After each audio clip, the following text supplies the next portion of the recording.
Sometimes the greatest love stories aren't between people. Sometimes they exist in the quiet companionship of a pet who never needed words to show their devotion. What happens when that love is betrayed, not by cruelty, but by indifference? This is the story of Jake, a young man trying to balance love, responsibility, and trust, and of Whiskers, the quiet soul who asked for nothing but to be seen.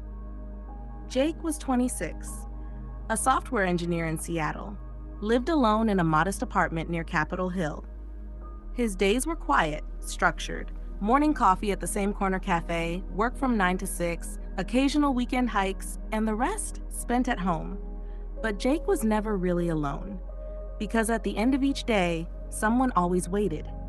A sleek, black cat with curious yellow eyes and a quiet presence. Jake had found him as a kitten during a late-night walk 3 years ago.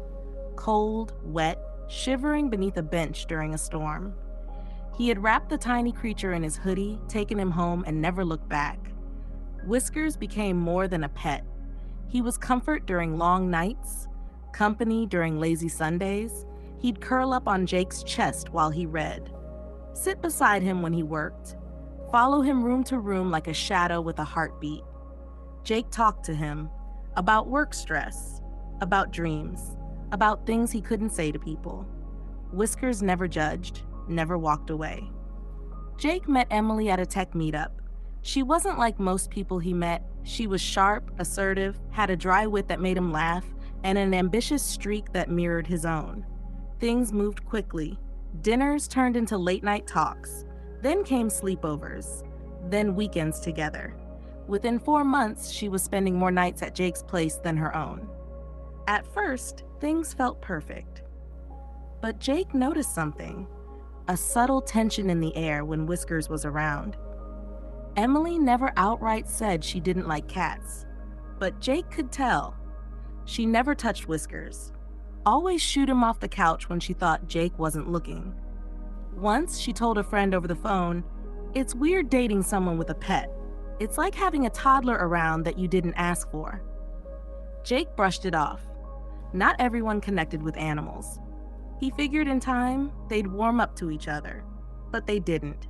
Life grew hectic. Jake's team at work landed a major contract, long hours, weekend meetings. He was often up by 6, gone before 7, home by 9. Whiskers adjusted. He always did. But Jake felt the guilt. One evening, rushing out the door, he turned to Emily and said, "Hey, can you feed him this evening? Just refill the bowl and give him some company if you can." Emily sighed but nodded. That became the new normal.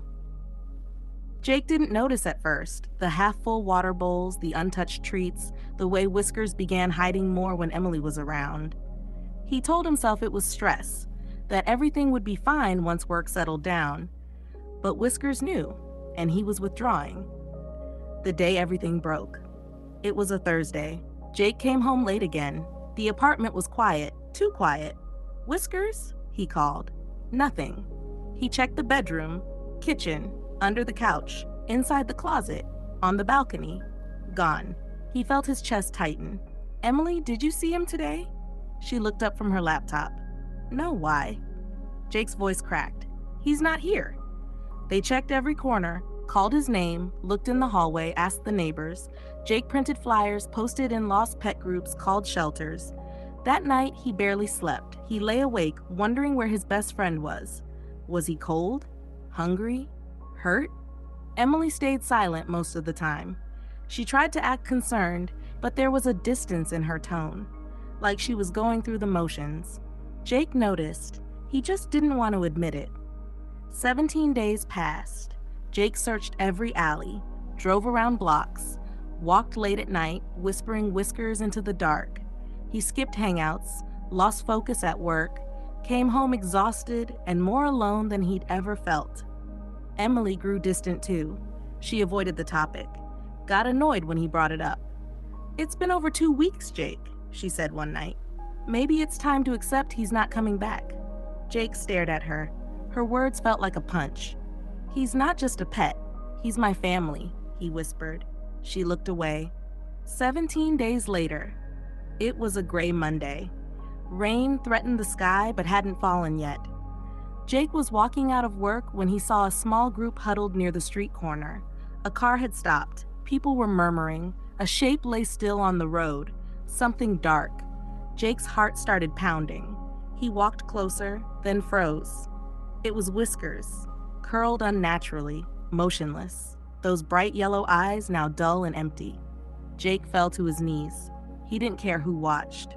The world blurred. He scooped up the tiny body, cold, wet, broken. His hands trembled, his chest ached. He whispered, "I'm so sorry." He held Whiskers for what felt like forever before calling animal control.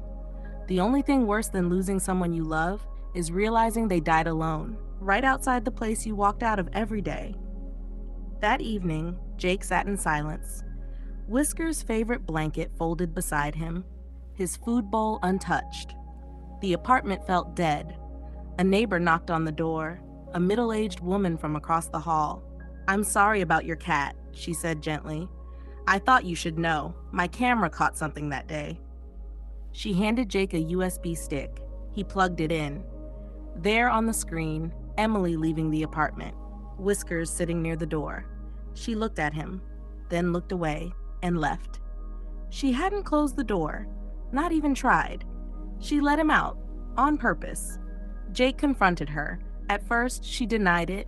Then, when he showed her the footage, she sighed. "I just couldn't deal with him anymore," she said. "It's not like I hurt him. I figured maybe he'd leave and not come back. I didn't think it'd be this." Jake stared at her like she was a stranger. "This was someone I loved," he said, voice shaking. "And you just let him go." Emily had nothing to say. Jake packed her things that night. Jake buried Whiskers beneath the old oak tree in his parents' backyard, a place filled with childhood memories, birdsong, and sunlight. He made a small wooden cross, painted it with Whiskers' name. He sat by the grave for hours, hands in his lap, remembering. Not just the cat, but the moments. The way Whiskers would jump onto his lap when Jake was down. The way he purred when the world outside was cold. The way he waited by the door every evening, no matter how late Jake came home. Weeks passed. Jake began talking again, to a therapist, to his mom, even to himself. He didn't replace Whiskers. Some things aren't meant to be replaced. He realized he'd lost more than a pet. He'd lost trust, innocence. The idea that people you love will always respect what you love. But he also learned something else, about loyalty, about being present, about listening to what can't be spoken. In the end, it wasn't the accident that broke Jake's heart. It was the betrayal of someone who didn't understand what that little soul meant to him. Love isn't proven through big gestures. It's proven in the little things: feeding someone's pet, closing a door, choosing compassion over convenience. Jake still visits that oak tree, not to grieve anymore, but to remember what pure, simple love felt like. The kind that asks for nothing but gives everything.